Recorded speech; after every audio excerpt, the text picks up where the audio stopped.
Wicked is more on par with a Barbie than it is a Marvel feature or a Star Wars feature when it comes to how audiences behave. And this is a great example. Now, as much as we have given absolute crap to Ariana Grande and the horrid Cynthia Erivo, one of the things that we've always caveated with that has been the fact that we've said that the problem is that the core audience for these films largely don't care. Women don't care about the complete insanity of behavior when it comes to Grande and Erivo. We can make fun of it, and it's good, fun times on YouTube. But when it comes to the performance of the film itself, that audience is emotionally driven, and they're going to go see this because they love the IP. And there's nothing wrong with that inherently. There really isn't. This is a pure tale of a studio like Universal understanding their audience and can get through some of the weirdo stuff because they also understand from a marketing perspective, it's not going to tremendously impact the film. There's no doubt about it. The opening weekend for this movie was exceptional. This was the largest dollar amount, unadjusted, of course, for inflation, for an opening for a Broadway-based picture, one of the biggest out there. It was bigger than the first Wicked movie, which that was a bit of a surprise. I did not expect that. But as we saw coming into the weekend and how things were shaping up, this was actually kind of showing itself to be, it was going to be the case. And good for Universal for this. This is not a movie that I would be interested in sitting through. But again, understanding the target audience that Universal has here, it worked. It absolutely worked. $223 million globally, $147 million now is the actual real weekend opening. We have actual figures. And this is a film that Universal struck out at a $150 million production budget.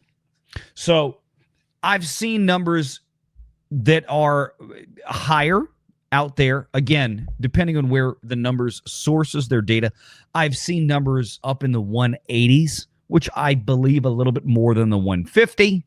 But that being said, I'm sure Universal is very, very happy right now with how this has opened, because Universal has something going for it here with Wicked that Disney does not with a lot of its similarly budgeted films. And that is the fact that there is a tremendous amount of merchandise potency out there in the marketplace. We talked a few weeks ago about how Glinda and Elphaba were two of the top 15 Halloween costumes scattered in amongst K-pop demon hunters and a lot of other things, none of which were Disney-based. Nothing of any merit, which we predicted.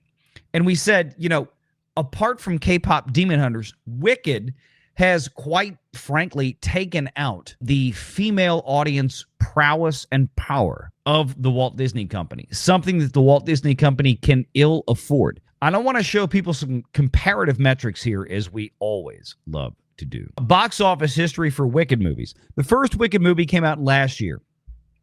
Had a stated production budget of 145. It actually was a little bit higher than that. The one this year, 150, was actually a little bit higher than that. Again, not radically. But opening weekend for the first Wicked movie last year in 2024 came in at $112 million. The opening weekend this year for Wicked, the second entry, came in at $147 million. No matter how you slice it, inflation or otherwise, that shows a sharp increase in the opening weekend audience. That is something to be celebrated, which I'm quite sure that Universal Studios is. And if you've been to the theme parks for Universal anytime in the last 12 months, you will have recognized how big Wicked has become as an attraction in the parks, just even for the shops. And I mean, they don't have any rides or anything like that, but I mean, just having the Wicked name in the parks, having Wicked-themed areas in the parks have been a big boon to Universal, especially in Orlando. Domestic box office for the first Wicked movie came in at 474, almost 475 million, off a 112 opening. These musicals, these Broadway-style movies that hit, this is a very different audience dynamic altogether from male-dominated big action things. Those tend to be far more front-loaded. Hence why Disney has suffered so badly with things like Marvel in the last 4 years since phases 4 and 5 began post-COVID. You can set your watch by the fact that Marvel movies will dial up about a 2.5 to a 2.75 set of legs. Wicked last year dialed in a 4.2. That is exceptional. That is absolutely amazing. Especially, it's even more amazing when you consider the fact that it had a $100+ million weekend opener. It's not like The Greatest Showman that went whatever the hell crazy number it was, 10, 12, 13, 14, 15x at the box office, that had a very limited opening, had a few $1 million in its opening weekend, and just legged out. This had a big blockbuster production budget and marketing budget behind it, which included PLFs, IMAX. It included all the goodies out there. And it still did this. This is the power of the female audience when it comes to something they really, really want. And movie studios do understand this. Again, guys out there watching this right now, we look at this and we go, how? Why? It doesn't matter. This movie was not made for us. If we look at Wicked for good, if we assume a similar 4+X, even, let's not go 4.22. Let's say this just goes 4, assuming there's a little bit heavier front loading this time because people know what they're walking into, right? There's more excitement. Maybe this one even goes 3.5. When you look at the numbers here starting out, this opening weekend at nearly 150 million. If it just goes 3x, that's 450 million. 450 gets it within earshot of the first movie. It's going to probably do a lot better than 3x, I think. This movie could potentially be bigger than the first. A lot of folks out there who have talked about this, who've reviewed it, I know there's some consternation about the more dour nature of this movie. It's not as uplifting and as bright as the first. And this is because Universal took a gamble and split a 2.5-hour Broadway show into 2 films, which they probably still should have done in one.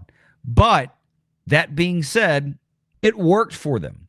At least so far, it seems to be working for them very, very well with the box office. I think this movie is going to continue to sing its way through the end of the year. Now, as many have pointed out, the big threat to this movie is competition coming into the box office that the first iteration really didn't have last year.